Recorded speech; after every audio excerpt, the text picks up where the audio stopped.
The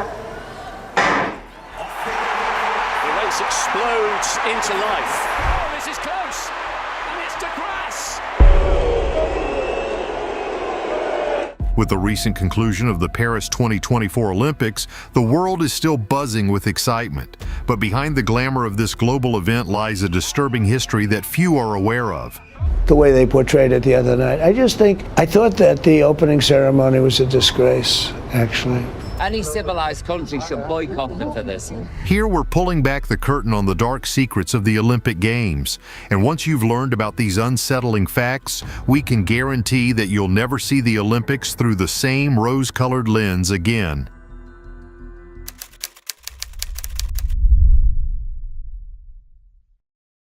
Number 16, 1904, St. Louis Olympics, Human Zoos.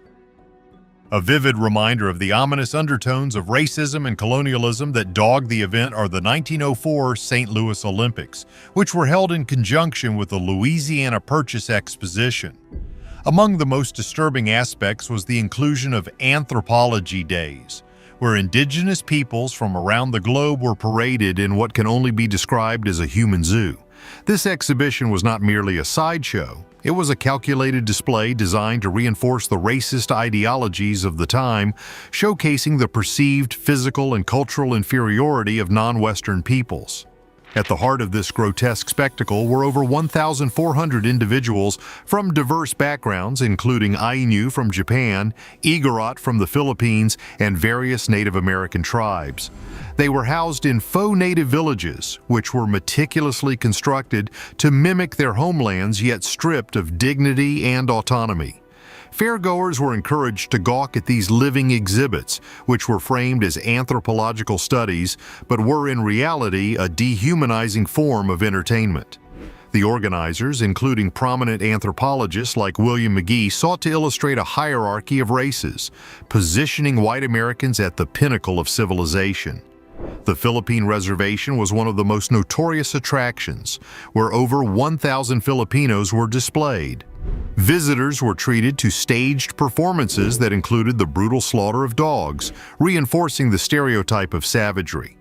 This exhibit was not just a passive display, it was a celebration of American imperialism, showcasing the supposed benefits of colonial rule while simultaneously depicting the colonized as primitive and in need of control. Athletic competitions during Anthropology Days further exemplified this exploitation. Indigenous men were coerced into participating in various sports, ostensibly to demonstrate their physical prowess, but ultimately to highlight their supposed inferiority compared to white athletes. The events were attended by thousands, with the intent of creating a spectacle that would garner publicity for the official Olympic events. Number 15, 1924, Paris Olympics, Exclusion of Germany. The specter of World War I continued to loom large over the 1924 Paris Olympics, which were intended to be a celebration of international unity and sportsmanship.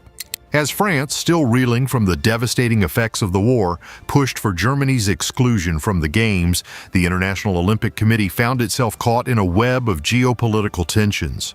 German participation in the Paris Games was banned by the IOC, which gave in to French pressure despite the Olympic movement's high goals of using sport to promote peace and understanding. This decision, while popular among the Allied nations, served only to deepen Germany's sense of isolation and resentment, sowing the seeds for the rise of nationalist sentiments that would later engulf Europe. The exclusion of Germany highlighted the inherent contradiction between the Olympic movement's stated principles and the harsh realities of post-war politics. As the world struggled to find its footing in the aftermath of the Great War, the Paris Olympics became a battleground for competing visions of the future, with France and its allies determined to maintain their dominance and Germany seeking a path back to the international community. The impact of this decision was far-reaching, as it demonstrated the extent to which the Olympic Games could be manipulated and exploited for political gain.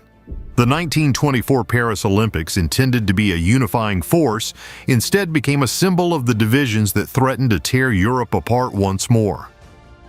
Number 14, 1936 Berlin Olympics, Nazi propaganda. One of the most notorious moments in Olympic history is the 1936 Berlin Olympics, where Nazi propaganda combined with sport.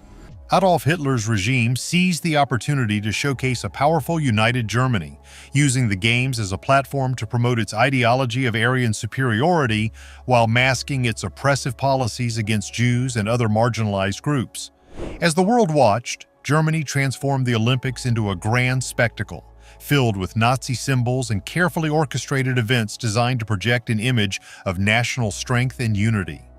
The regime invested heavily in propaganda, commissioning filmmaker Leni Riefenstahl to create a cinematic masterpiece that would glorify the Games and the supposed superiority of the Aryan race. Riefenstahl's film, Olympia, not only documented the athletic feats, but also served as a tool to reinforce the Nazi narrative, linking modern Germany to the glory of ancient Greece. The regime's violations of human rights have led to calls for a boycott, but most nations, including the US, opted to take part. This decision was controversial, as many believed that competing in Nazi Germany would legitimize Hitler's oppressive regime. The American Olympic Committee, led by Avery Brundage, ultimately dismissed concerns about the treatment of Jewish athletes, insisting that the Olympics should remain free of political interference. Amidst this charged atmosphere, African-American athlete Jesse Owens emerged as a beacon of defiance. Competing against the backdrop of Nazi racial superiority claims, Owens shattered expectations by winning 4 gold medals, including triumphs in the 100 meters, 200 meters, long jump, and 400-meter relay. His triumphs not only demolished the Nazi propaganda apparatus, but also represented a potent opposition to the racist beliefs upheld by the government. Number 13. 1940 and 1944 Olympics, canceled due to World War II. A somber chapter in Olympic history, the 1940 and 1944 Games were characterized by the devastation caused by World War II.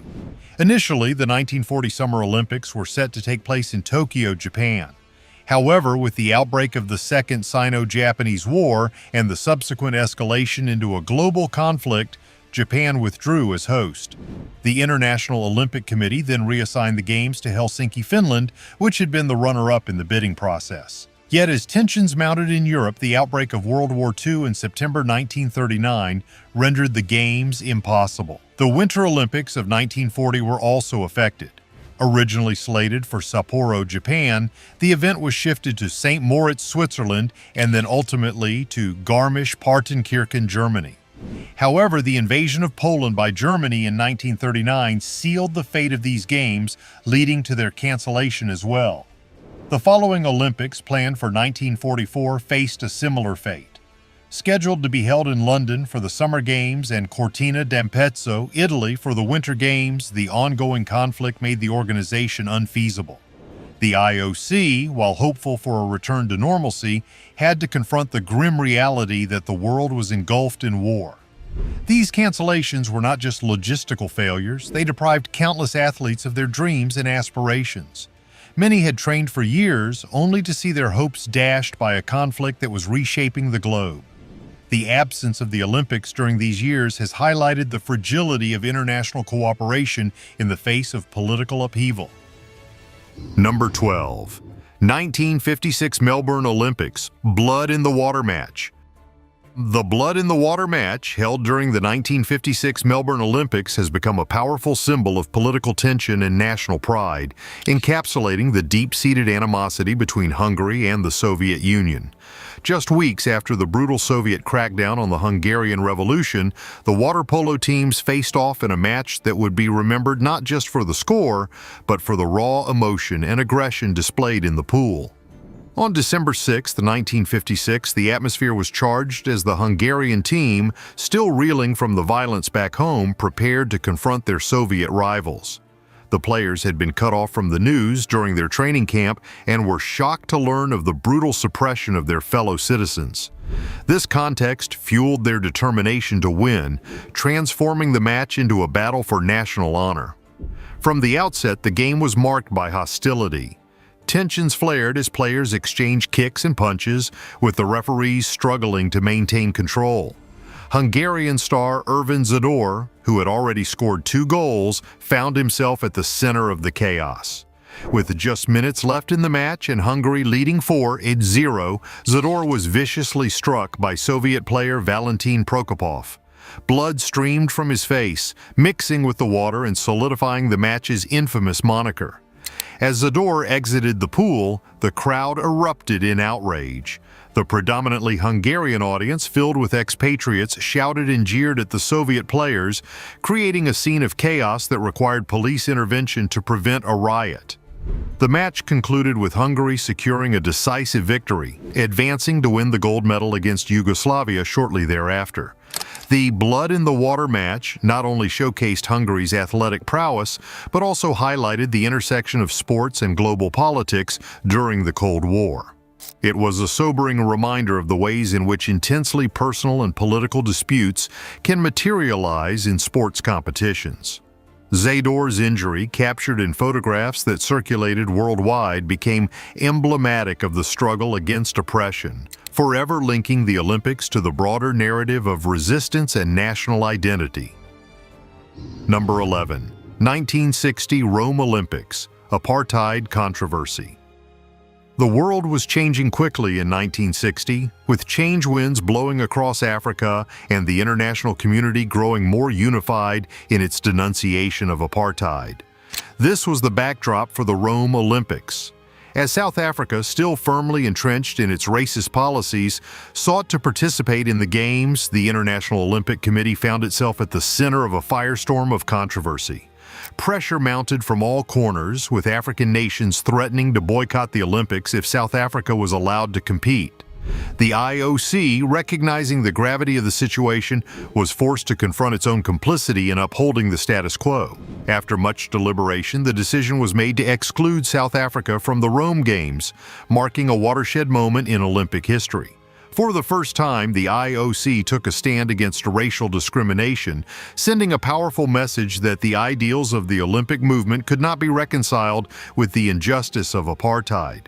This decision, while controversial in some quarters, was celebrated by those who recognized the importance of using sports as a platform for social change. The exclusion of South Africa from the 1960 Olympics was more than just a symbolic gesture. It was a recognition that the world had changed and that the IOC could no longer remain neutral in the face of such egregious human rights violations.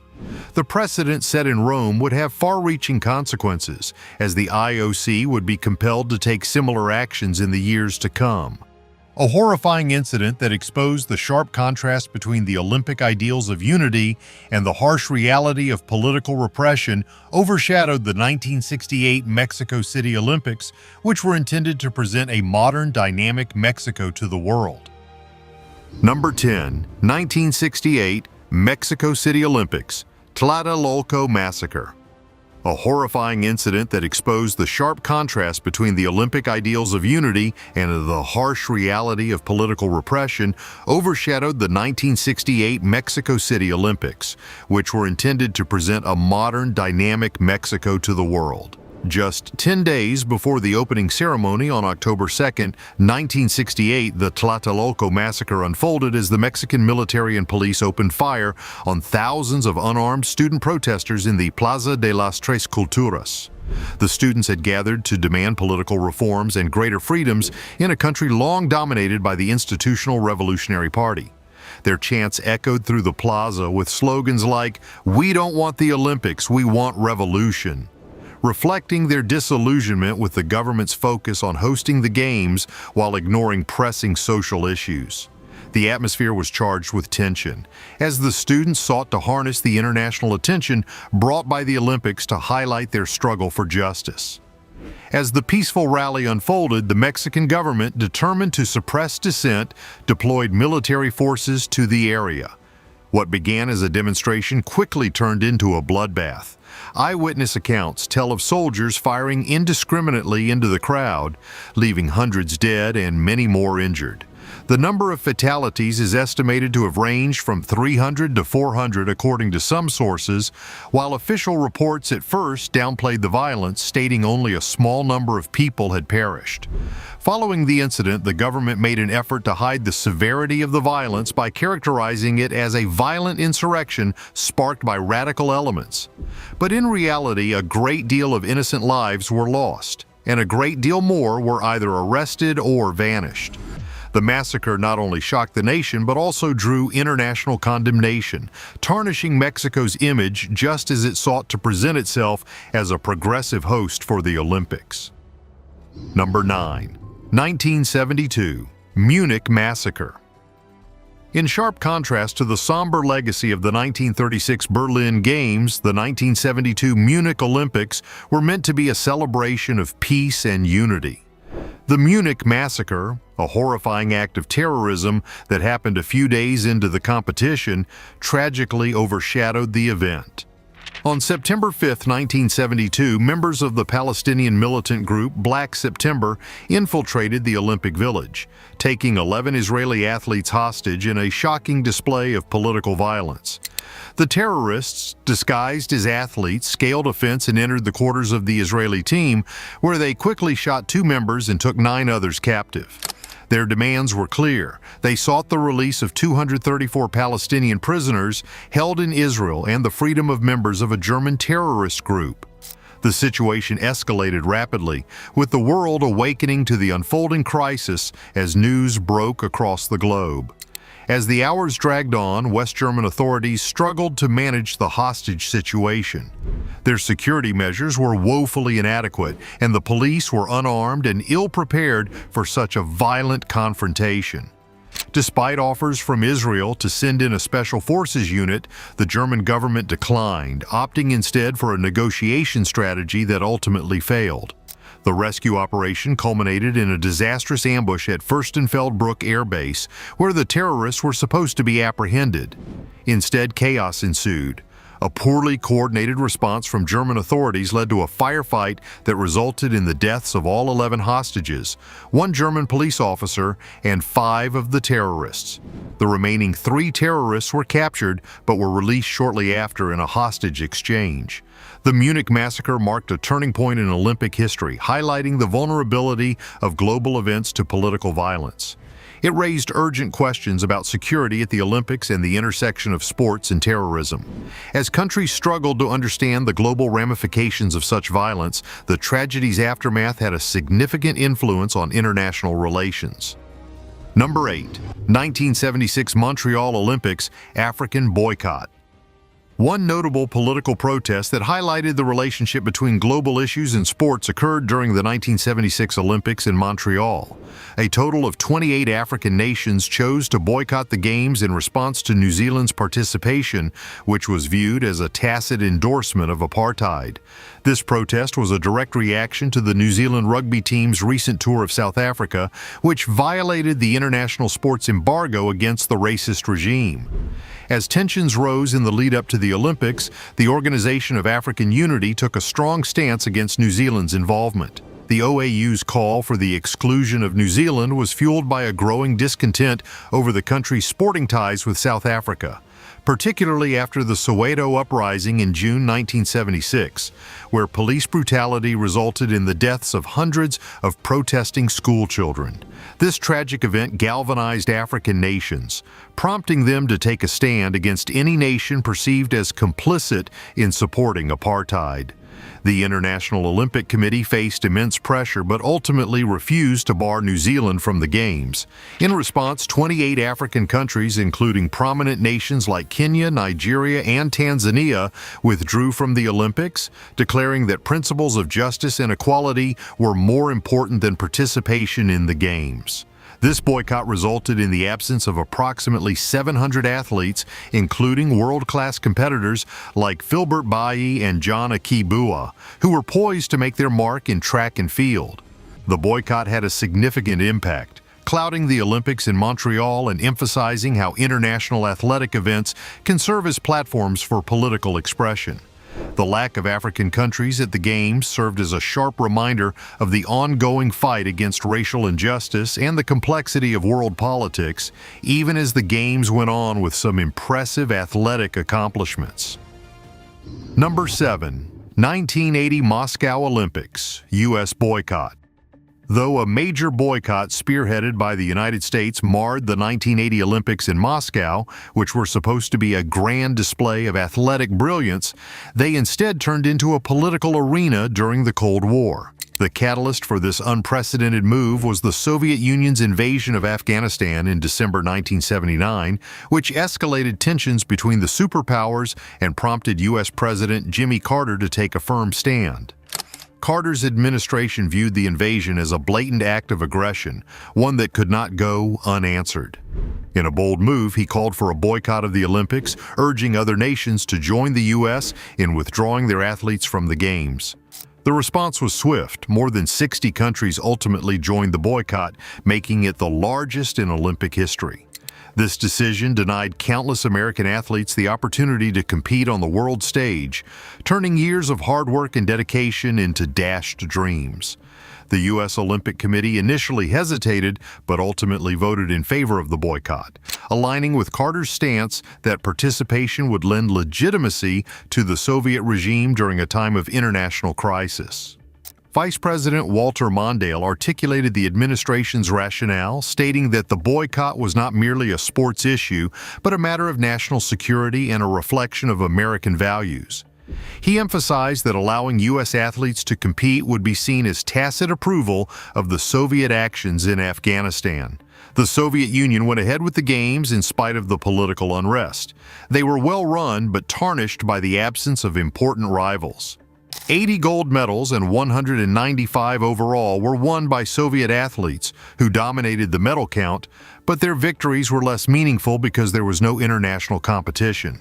The Games were also marked by protests and a tense atmosphere, as many participating countries expressed their discontent with the Soviet presence in Afghanistan. Number 6. 1984 Los Angeles Olympics, Soviet boycott.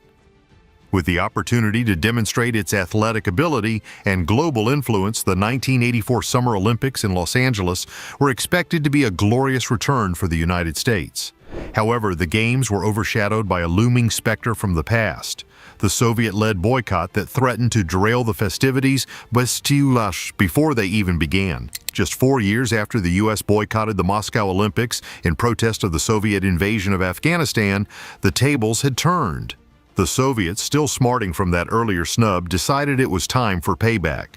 In May 1984, mere months before the opening ceremony, they announced that they and their allies would not be attending the Los Angeles Games, citing concerns for their athletes' safety and alleged anti-Soviet sentiment in the host nation.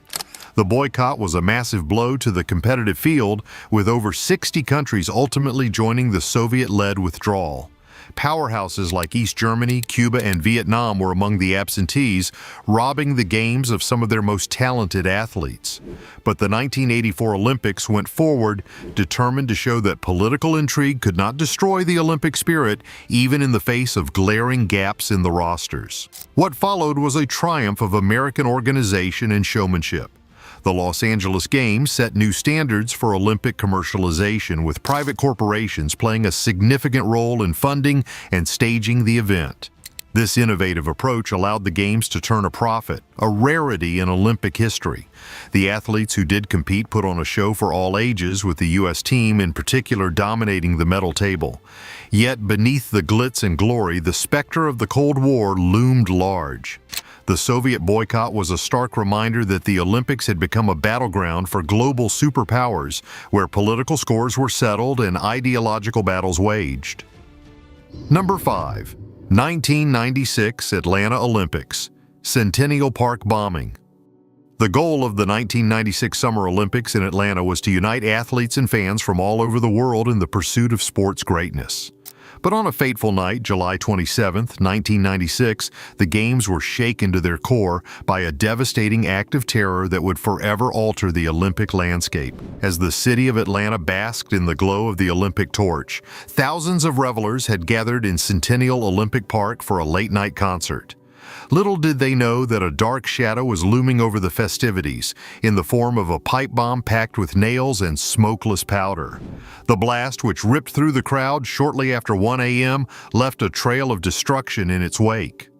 2 lives were lost. Alice Hawthorne, a 44-year-old woman from Georgia, and Melih Uzunyoğlu, a Turkish cameraman who suffered a fatal heart attack while rushing to cover the aftermath. Over 100 others were injured, some critically, in the chaos that ensued.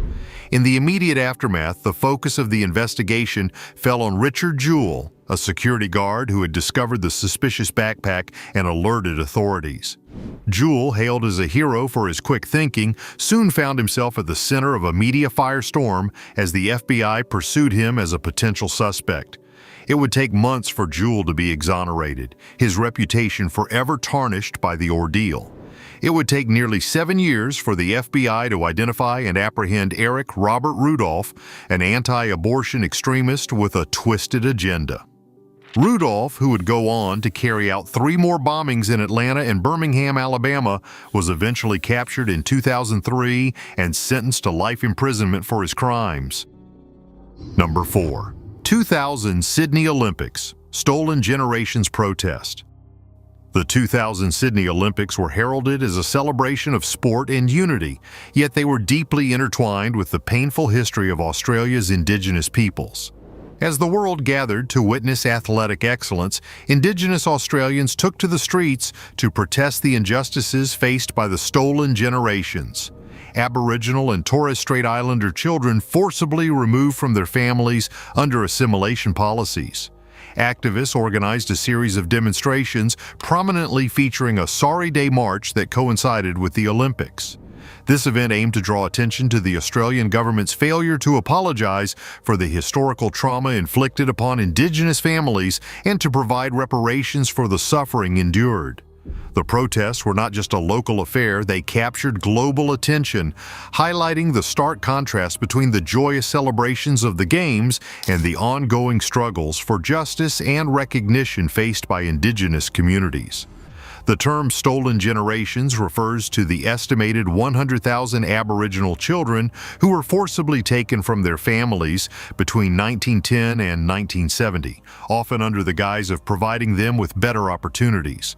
Many were raised in institutions or with white families, resulting in a loss of cultural identity and a legacy of trauma that persists today. The protests during the Sydney Olympics aimed to keep this issue in the public eye, emphasizing that while the world celebrated, many Australians were still grappling with the repercussions of these policies. Prominent Aboriginal athletes such as Cathy Freeman became symbols of this struggle. Freeman, who lit the Olympic flame and later won gold in the 400 meters, used her platform to raise awareness about the plight of her people. In interviews, she shared her personal connection to the stolen generations, revealing that her own grandmother had been a victim of forced removal. The protests were further amplified by the rock band Midnight Oil, who performed at the Olympic closing ceremony wearing black outfits emblazoned with the word "sorry." Their performance resonated with audiences worldwide, reinforcing the message that reconciliation was necessary for true unity in Australia. Number 3. 2008 Beijing Olympics, Human Rights Violations. Significant human rights concerns clouded the 2008 Beijing Olympics, which had been initially hailed as a symbol of China's rise to prominence on the world stage. It was harder to ignore the reality of repression, censorship, and systemic abuses as the world watched sporting greatness. In the lead-up to the Games, the Chinese government intensified its crackdown on dissent. Reports emerged of widespread violations of free expression and association, with activists facing intimidation, imprisonment, and even house arrest. One notable case was that of Ye Guoju, a housing rights activist who had been imprisoned for organizing protests against forced evictions. Despite completing his sentence just before the Olympics, he remained behind bars, a stark reminder of the government's efforts to silence dissenting voices. The issue of forced evictions was particularly egregious, with hundreds of thousands of residents displaced to make way for Olympic infrastructure. Historic neighborhoods were demolished, and families were uprooted without adequate compensation. Ni Yulan, a lawyer who fought for the rights of those evicted, faced imprisonment and physical abuse for her activism, illustrating the personal toll of the government's policies. Internationally, the response to these human rights abuses was mixed. While some called for boycotts and protests, the IOC remained steadfast in its commitment to the Games, arguing that the Olympics should not be politicized. This stance was met with criticism, as many believed the IOC had neglected its responsibility to advocate for human rights in the host country. The Olympic torch relay itself became a focal point for protests, with demonstrations erupting in cities like London and Paris, drawing attention to China's actions in Tibet and its broader human rights record.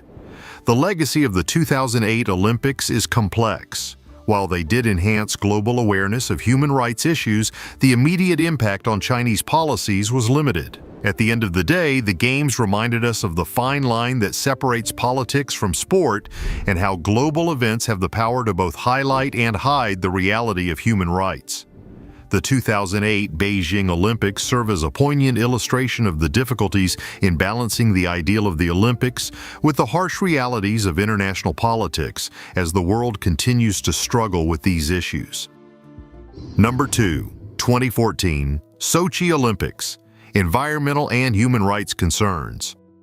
The purpose of the 2014 Sochi Olympics was to present Russia's magnificence to the world, but they swiftly became associated with controversy, especially when it came to human rights abuses and environmental degradation. Human rights advocates and environmentalists alike were alarmed by the massive construction projects that were changing Sochi's picturesque landscape as the Games drew near. Environmental concerns were front and center as the construction of Olympic venues led to significant deforestation, pollution, and a strain on local resources. The Olympic infrastructure was built within the boundaries of the UNESCO-protected Caucasus Biosphere Reserve, prompting fierce criticism from conservationists. The International Olympic Committee had approved plans that many experts warned would harm this ecologically sensitive area. Detractors pointed out that the construction of roads, hotels, and sports facilities would irreversibly damage habitats for endangered species and disrupt local ecosystems. In addition to environmental issues, the Sochi Olympics were marred by serious human rights concerns. Russia's controversial anti-LGBTQ+ laws drew international condemnation, with activists arguing that the legislation fostered an environment of fear and discrimination. The government's crackdown on dissent was palpable, as local activists faced harassment, intimidation, and even imprisonment for speaking out against the regime's policies. Prominent environmental activists such as Surin Gazarian were forced into exile, while others like journalist Evgeny Vitishko were sentenced to prison for opposing the Olympic developments. Moreover, the construction of Olympic venues led to the exploitation of workers, many of whom were subjected to poor labor conditions and inadequate wages.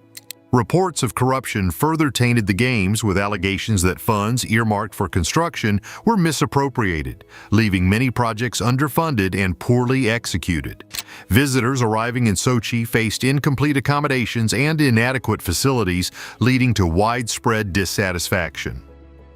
Number 1, 2024 Paris Olympics, Environmental and Legacy Concerns.